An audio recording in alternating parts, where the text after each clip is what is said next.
नमस्कार माझ्या बालदोस्तांनो, मी दीपाली पाटील. माझ्या ईट वे अर्थातच एज्युकेशन टू ऑल ह्या यूट्यूब चॅनलवर तुमचं सगळ्यांचं स्वागत करते. विद्यार्थी मित्रांनो, आज आपण MTSच्या पुस्तकातील चौथी MTSच्या पुस्तकातील संवाद क्रमांक 2 घेत आहोत. मी वाचते, तुम्ही फक्त बघायचं आहे आणि उत्तर कोणतं येईल ते मला सांगायचं आहे.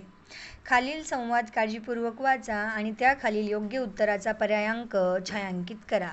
सभेत मंत्री भाषण वाचून दाखवत होते. त्यांना पाव तास बोलायचे होते, परंतु त्यांचे भाषण तासभर झाले. भाषण लांबल्यामुळे लोक गडबड करीत होते. भाषण संपल्यावर मंत्र्यांनी आपल्या सेक्रेटरीला धारेवर धरले. तुला मी पाव तासांचे भाषण तयार करण्यास सांगितले आणि तू चक्क 1 तासाचे तयार करून दिलेस. 4 वेळा माझी हुर्यो झाली.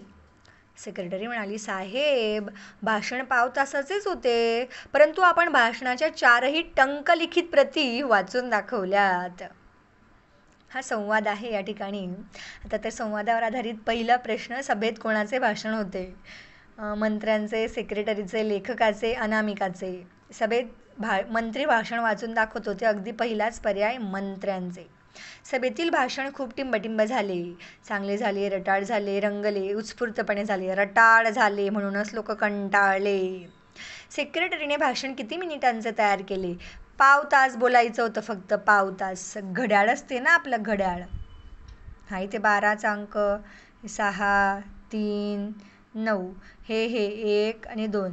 5 1 5, 5 2 10, 5 3 15. फक्त एवढाच वेळ म्हणजे 15 मिनिटांचंच फक्त भाषण होतं. पाव तास म्हणजे 15 मिनिटं, अर्धा तास म्हणजे 30 मिनिटं, पाऊण तास म्हणजे 45 मिनिटं आणि 60 मिनिट म्हणजे पूर्ण 1 तास. इथे तुम्हाला फसवण्यासाठी पाव तास लिहिलेलं आहे. ज्याला हे अपूर्णांकांचं फ्रॅक्शनचं ज्याला कॅल्क्युलेशन जमेल त्याला हा पाव तास, पाऊण तास, अर्धा तास हे लगेच क्लिक होईल. सेक्रेटरीने भाषण किती मिनिटांचं तयार केले? 15 मिनिटांचं केलेलं होतं, पण त्या मंत्र्यांनी टंकलिखित प्रती म्हणजे त्याच्या 4 प्रती जोडलेल्या होत्या 15 मिनिटांच्या. 15 चोक 60, 1 तास ते वाचून दाखवलं त्यांनी आणि म्हणूनच त्यांची 4 वेळा हुर्यो झाली असं म्हटलेलं आहे. तर अतिशय सुंदर असा हा संवाद आहे. संवाद वाचताना अतिशय काळजीपूर्वक वाचाल तुम्ही तर नक्कीच तुम्हाला प्रश्नांची उत्तरं सहजरित्या सोडवता येतील. आता आपण MTS स्कॉलरशिप यांचे संवाद घेत जाऊ आणि पुढील व्हिडिओज बनवत जाऊ. नक्की तुम्ही चॅनलला लाईक, शेअर आणि सबस्क्राईब करायला विसरू नका. भेटूया उद्या पुढल्या व्हिडिओत. Bye bye.